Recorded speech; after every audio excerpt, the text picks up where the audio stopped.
오늘의 10분 말씀. 잠언 16장 1절부터 15절입니다. 9절 한 절 읽도록 하겠습니다. 사람이 마음으로 자기의 길을 계획할지라도 그의 걸음을 인도하시는 이는 여호와이시니라. 잠언은 10장서부터 시작된 의인의 삶과 악인의 삶의 평해법 구조를 15장으로 끝을 내고 16장서부터는 새로운 문장 구조로 하나님의 지혜를 다시 가르치고 있습니다. 오늘 본문의 주제는 신뢰입니다. 그리고 신뢰라는 말을 다른 말로 표현하면 믿음인 것입니다. 잠언은 사람이 이 땅에 살면서 하나님을 전적으로 신뢰하는 것이 지혜 있는 자다라고 말을 하고 있습니다. 내가 무엇을 믿느냐에 따라 그것이 나를 이 땅에서 버티게 해주고 한 걸음 한 걸음 앞을 향해 나아가게 합니다. 하지만 문제는 내가 믿는 것이 진리인가 라는 질문을 해보셔야 합니다. 어떤 사람들은 물질을 신뢰합니다. 그리고 어떤 사람들은 배우자나 자식들을 신뢰합니다. 하지만 성경은 이 세상에서 신뢰할 만한 분은 오직 하나님 한 분이시다라고 말을 하고 있습니다. 로마서 3장에서 말씀하신 대로 모든 사람은 죄를 지었다 말합니다. 그래서 사람은 신뢰를 하게 되면 실망하게 됩니다. 사람은 전적으로 믿는 대상이 아닙니다. 다만 신뢰를 할지라도 실수할 수 있음을 이해하고 받아들이고 사랑해야 할 대상인 것을 기억하셔야 합니다. 그래서 우리는 내 자신 또한 신뢰하면 안 된다는 것입니다. 오히려 나의 한계점과 연약함을 인정하는 것이 먼저 되어야 합니다. 그리고 나서 부족한 나라 할지라도 우리가 하나님을 신뢰할 때 하나님께서 나를 올바른 길로, 선한 길로 인도해 주실 것을 우리는 신뢰하게 된다는 것입니다. 혹시 우리가 하나님을 부분적으로 신뢰 또는 믿음을 갖고 있다라면 그것은 온전한 신뢰도 믿음도 아닌 것입니다. 신뢰 그리고 믿음은 확률 게임을 하는 것이 아닙니다. 전적으로 신뢰하는 것이고 전적으로 믿는 것입니다. 아브라함은 하나님을 신뢰했기 때문에 아들 이삭을 하나님께 드릴 수 있었습니다. 예수님의 제자들은 예수님의 가르침을 신뢰했기 때문에 죽음을 두려워하지 않았습니다. 오늘 본문을 통해 나는 하나님을 전적으로 신뢰하는 삶을 살고 있는가라는 질문을 갖고 함께 살펴보겠습니다. 오늘 본문은 크게 두 가지로 나눌 수 있습니다. 첫 번째는 하나님의 주권, 그리고 두 번째는 그 주권을 믿는 자들, 신뢰하는 자들의 자세에 대해 나와 있습니다. 첫 번째 부분은 1절서부터 9절까지 하나님의 주권에 대해 살펴보겠습니다. 첫 번째 부분은 8절을 제외하고 모든 절에 여호와라는 단어가 들어갑니다. 이것은 하나님의 주권을 강조하고 있습니다. 1절에서 마음의 경영은 사람에게 있어도 말의 응답은 여호와께로부터 나온다라고 말을 합니다. 이것은 우리가 최선을 다하지만 결과는 하나님께 달려 있다라는 것을 믿는 것입니다. 그분의 허락이 없이는 이루어지지 않음을 신뢰해야 하는 것입니다. 여러분들 이 팬데믹 상황도 하나님께서 허락하셨기 때문에 우리가 지금 이러한 고난을 겪고 있는 것입니다. 혹시 이것을 그럼 우리가 아무것도 안 해도 된다라는 생각을 가질 수 있는데요. 그것은 죄악된 해석입니다. 우리의 최선 속에 우리가 원하는 뜻을 이루어 주시는 하나님을 찾는 것이 아니라 하나님께서 이루고자 하는 것을 이룬다라는 신뢰인 것입니다. 그래서 예수님께서는 십자가에서 죽기까지 본인의 뜻이 아닌 하나님 아버지의 뜻을 신뢰하고 순종했던 것입니다. 이런 신뢰는 우리의 논리를 뛰어넘는 신뢰가 되어야 합니다. 그리고 그 신뢰의 뿌리는 목회자나 사람의 말도 아니고 존경받는 사람들의 말도 아니고 성경 말씀인 것 또한 우리가 기억해야 합니다. 그리고 2절에서는 사람의 행위가 본인의 기준으로 봐서는 선하게 보이더라도 여호와께서는 심령을 감찰한다라고 말을 하고 있습니다. 이것은 우리의 판단이 기준이 되는 것이 아니라 성경 말씀이 기준이 되어야 됨을 다시 한번 강조하고 있고, 우리는 겸손하게 그 성경 말씀을, 기준을 신뢰해야 함을 말하고 있습니다. 그리고 3절은 우리의 모든 것을 하나님께 맡기라 라고 말을 하고 있습니다. 그럼 우리가 계획하는 것이 이루어진다라고 말을 합니다. 여기서 하나님께 모든 것을 맡기라는 것은 결과를 하나님께 맡기고 최선을 다해 나의 역할을 하며 나의 뜻이 아닌 하나님의 뜻이 어떻게 이루어질 것인가를 지켜봐야 하는 겸손한 자세를 말하고 있습니다. 그리고 4절은 여호와께서 온갖 것을 그 쓰임에 적당하게 지으셨나니 악인도 악한 날에 적당하게 하셨느니라 라고 말을 하고 있습니다. 이것은 악한 자들의 계획도 하나님의 허락하심과 주권 아래 있다라고 말하는 것입니다. 하나님이 허락하지 않고는 이루어지지 않음을 말하고 있습니다.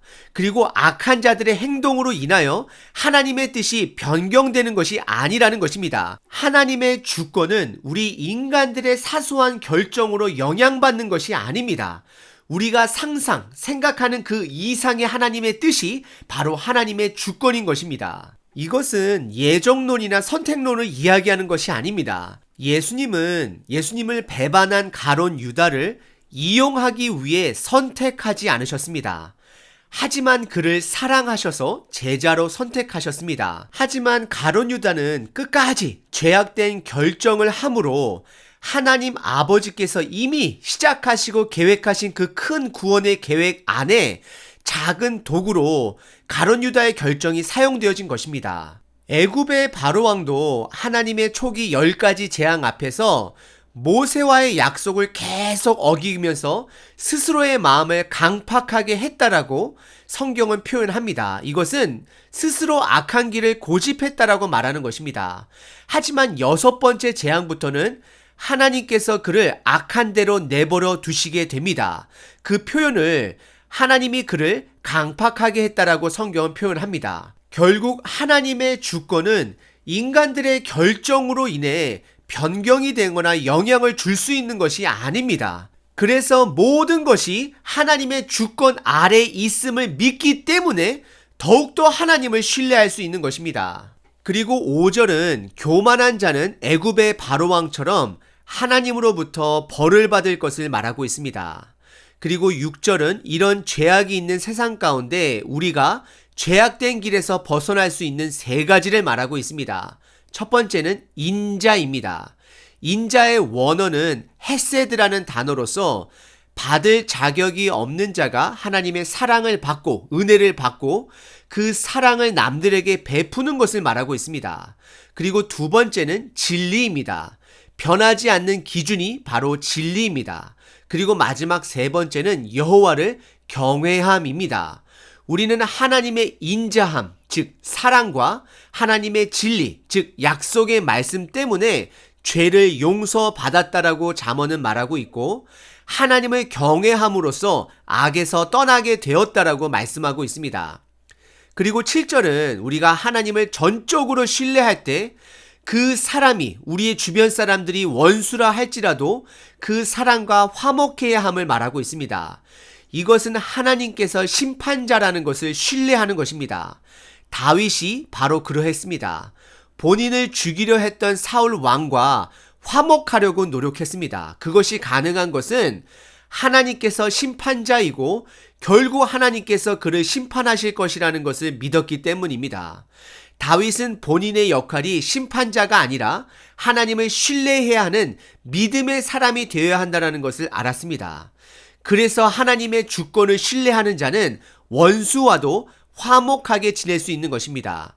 그리고 8절은 하나님의 공의를 강조하고 있습니다. 공의롭게 벌어들인 적은 수입이 불이하게 하지만 많이 벌어들인 수입보다 더 낫다라고 잠언은 말하고 있습니다.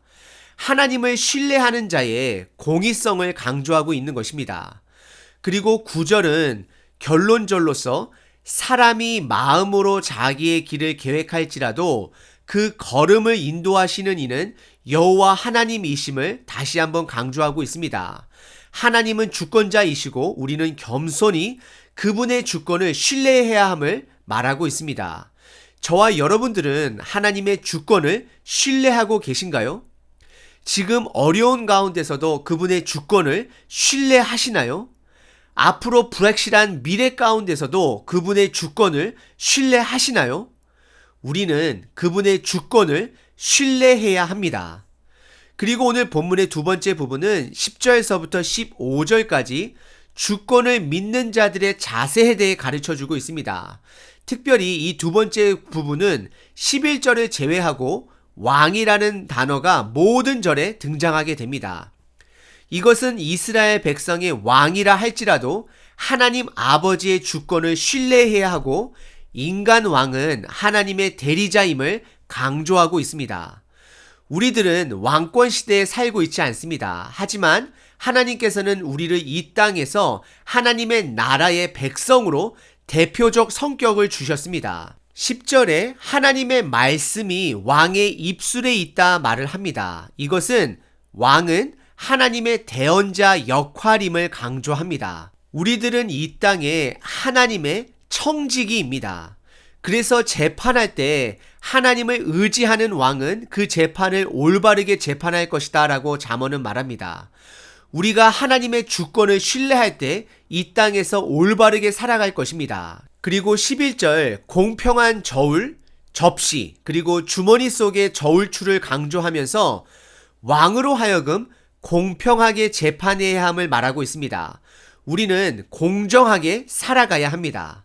그리고 12절은 왕이 피해야 하는 것과 13절은 왕이 적극적으로 취해야 될 것을 가르치고 있습니다. 12절에 왕이 피해야 될 것은 악을 행하는 것을 피해야 된다라고 말하고 있습니다. 왜냐하면 그의 왕의 자리는 하나님의 주권으로 세워졌기 때문이다라고 말하고 있습니다. 그리고 13절에 왕이 적극적으로 취해야 하는 것은 의로운 입술, 정직한 말이라고 말합니다. 무엇이 옳고 그른지를 분별할 수 있는 능력이 있어야 함을 말하고 있습니다. 하나님의 말씀을 신뢰하는 자는 그것이 기준이 되어 무엇이 옳고 그른지를 분별하게 되는 것입니다. 그리고 14절은 하나님을 신뢰하는 자는 감정에 휩쓸리지 말아야 할 것을 가르칩니다. 그래서 왕의 진노는 죽음의 사자들과 같이 사람들을 해할 수 있음을 말하고 있습니다. 하지만 반면에 지혜로운 자는 감정을 통제할 수 있어야 한다 말하고 있습니다. 그리고 15절은 14절의 반대 상황입니다. 14절에서는 왕이 감정을 통제하지 못하면 백성들이 고통스러울 것을 말했지만 15절에서는 왕의 희색, 즉 왕의 얼굴의 빛을 말하는 것인데요. 이것은 왕의 은혜를 입은 자는 비가 꼭 필요할 때 비를 내려주는 구름과 같이 사람들을 살리는 지혜 있는 자다라고 말을 하고 있는 것입니다.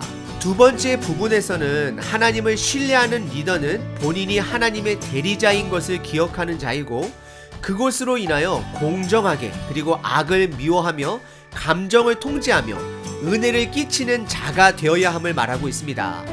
오늘 본문은 하나님의 주권을 신뢰해야 함을 강조하고 있습니다.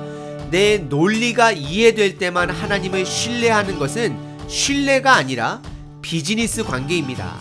하지만 하나님이 원하시는 관계는 이해타산적인 관계가 아닌 서로 신뢰하는 사랑하는 관계가 되길 바라고 계십니다.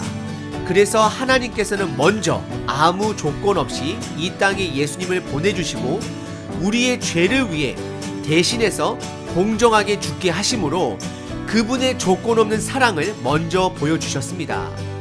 우리는 그것을 믿고 그분을 신뢰하는 삶을 시작하면 되는 것입니다.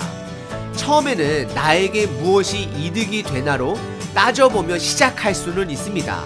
하지만 그분의 사랑이 찐 사랑, 찐 헌신인 것을 경험되어지게 된다면 우리는 하나님의 자녀로서 이 땅을 공정하게 그리고 악을 미워하며 은혜를 끼치는 자로 살아가야 할 것입니다.